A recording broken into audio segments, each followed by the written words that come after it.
आपल्यासोबत आमदार संजय गायकवाड आहेत. आपण त्यांच्याशी या ठिकाणी बातचीत करणार आहोत. संजयजी, ज्या प्रकारे आपण पाहतोय अजित पवार यांचं अपघाती निधन झालं. अजित पवार यांच्या अपघाती निधनानंतर खरं तर चौकशी सरकारनं म्हटलेलं आहे की चौकशी योग्य भूमीवरती सुरू आहे, योग्यच्या दिशेने चालू आहे. मात्र रोहित पवार सध्या आक्रमक झाले. काल मरीन लाईन्स पोलीस स्टेशनला ते दाखल झाले आणि आता बारामतीत ते दाखल झाले.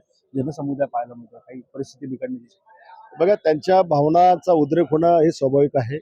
1 महिना होऊन गेला अजितदादा जाऊन, आणि या राज्यातला एक महत्वाचा व्यक्ती सगळ्यांनी गमावला. ज्या दादांनी संपूर्ण राज्याला न्याय दिला, आज ते स्वतः न्यायाच्या प्रतीक्षेत उभे असताना सगळ्यांना पाहायला मिळतात. त्याच्यामुळे लोकांचा आक्रोश स्वाभाविक आहे, परंतु थोडा संयम घ्यायला पाहिजे, कारण सीबीआयची चौकशी ही ऑलरेडी त्या ठिकाणी चालू आहे. ज्या ब्लॅक बॉक्सची चर्चा होती की तो जळाला, गायब झाला, तर तो सुरक्षित आहे असं पोलिसांनी सांगितलेलं आहे. त्याच्यामुळे त्यातून सत्य सगळं बाहेर येणार आहे. सगळ्यांनी संयम ठेवण्याची गरज आहे. आज आपण पाहतोय 26 तारीख आहे. 2 दिवसांनंतर त्याला महिना पूर्ण होतो या सगळ्या घटनेला.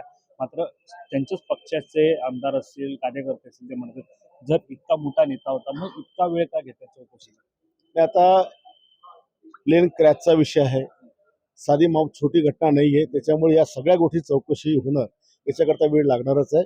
आणि दिसेल ना, जर समजा येणाऱ्या काही दिवसात जर पूर्ण नाही झाली तर आमच्यासारखे लोक पण रस्त्यावर येतील.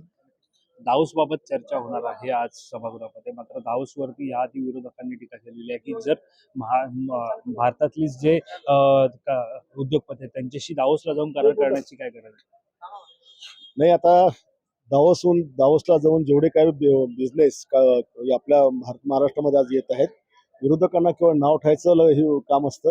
एकनाथ शिंदे साहेबांनी आणले तेव्हाही त्यांनी नाव ठेवलं होतं, आताही नाव ठेवून आले. पण आमच्याकडे कोण नाव ठेवतो याच्यापेक्षा आमचं सरकार कामाकडे लक्ष देतंय. त्याचा फायदा महाराष्ट्राच्या जनतेला होणार. राज्यसभेचा एक प्रश्न आहे. राज्यसभेमध्ये एकंदरीत 7 जागांसाठी निवडणूक पार पडणार आहे. मात्र एक महाविकास आघाडीकडे जी जागा आहे त्यासाठी महाविकास आघाडीमध्ये एकमत होताना पाहायला मिळतं. आता तो त्यांचा प्रश्न आहे, कारण त्यांच्याकडे थोडं मला वाटतं 35-36 मतं आमदारला एका राज्यसभेला लागतात. तेवढी संख्या कोणाकडेच नाहीये. पण शिवसेनेकडे बहुमत, म्हणजे उभाटाकडे बहुमत आहे. ते ठरवतील तो निर्णय होईल. आमच्याशी बातचीत कॅमेरा पर्सन अजय वैभव पाटील, मुंबई.